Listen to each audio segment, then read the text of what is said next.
Hey everybody, this is Matt and we're at Texas Toast Guitars. Thanks for watching.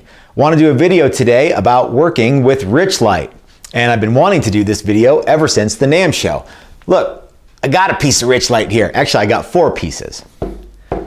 For those of you who may not know, let me give you the 30-second version of what Richlite is. The ad copy says Richlite is paper. Here is a chunk of Richlite, and you can actually see. So what it is it's paper and it's glued together. It's essentially paper and glue. It's a lot more sophisticated than that, but that's basically what it is. And guitar companies like Martin and Gibson have been using Richlite for a long, long time. And I want to see if I can use Richlite too for a number of reasons, which we'll talk about a little later. But one of the things that is going to make the difference of whether or not I can actually start using Richlite is if the tools that I have need to be changed or if I need to buy new tools. So the guys at Richlite sent me a handful of fretboard blanks to work with, and we're going to work with one today. So this is a piece of the chocolate glacier Richlite. It's brown, duh, and it's attached to my jig that my homeboy Kevin made for me. He calls this the Parfact jig, and this is cool because this one jig, I've got the fretboard blank attached to it, double stick tape, bleh. And we're gonna do fret slots, we're gonna do radius, and we're gonna do inlay, and we're also going to cut the angle in this board so that we could use it as say like a Les Paul style fretboard. So that'll give us lots of different ways to test the Richlite. We'll see if the fret slot blade that we have on the radial arm saw from Stuart McDonald is gonna work. We're gonna see if it routes for inlay just like wood does. We're going to see if it radiuses just like wood does. And we're gonna see if it machines like wood does. And we're gonna see if binding attaches to it just like wood does too. So let's get started.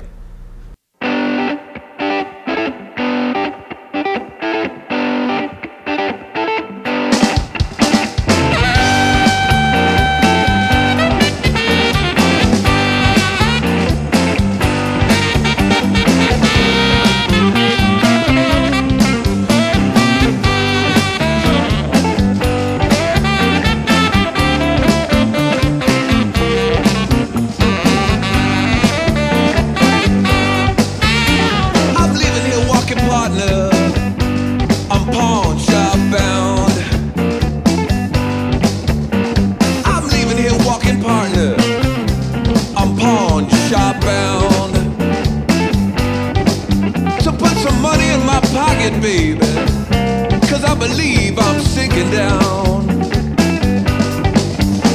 Mr. Pawnbroker, I need to have a talk with you. Mr. Pawnbroker, I need to have a talk with you.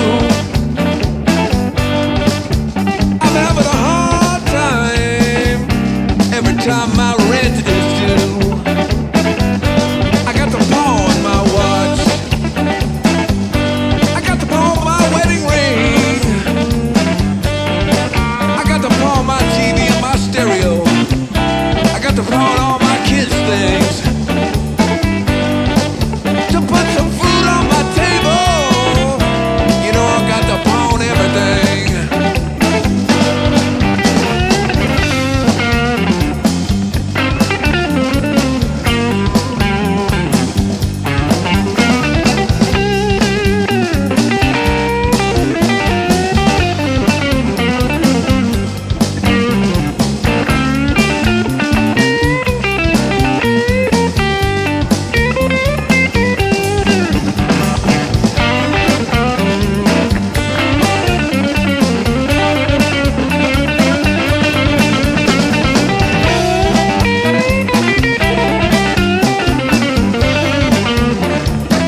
it don't mean a thing.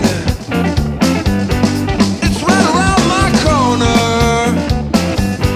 I'm pawn shop bound. It's right in my neighborhood, y'all. I'm pawn shop bound. To put some food on my table, 'cause I believe I'm sinking down.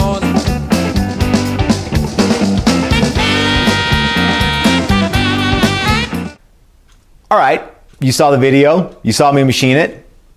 Here it is off the various templates. So let's see, we have fretted the board, we have cut the board for inlay, we have radiused the board, and we have tapered the board. So, and you know, when I cut the excess off the edge. So, I think the next step is to start adding stuff to this. But before we do, this is going to be way too long of a video to just do, you know, everything in one. So we're going to wrap this one up by giving you a wrap up of how everything machined as far as taking material off the Richlite. Fret slots were no big deal. We're going to chase these slots with a handsaw because that's just the way we do it here. Machining was really easy. If you even have like, you know, like a Dremel tool, you don't need to have a great big pin router to do it. Dremel tool would probably go real fast on this too. Cutting it is a breeze. It's, you know, it's still pretty stiff. The nice thing was routing this edge, this tapered edge here. It was, you know, there was no chipping, no tear out, no anything like that. There are a few things where like there's a little bit of a burr on this edge here, and there's a little bit of a burr on the fret slots that, well, there was until we radiused it. So just something to think about. You might need to scuff those off before you glue this to, you know, your neck blank, or you could glue it to the neck blank first, whatever.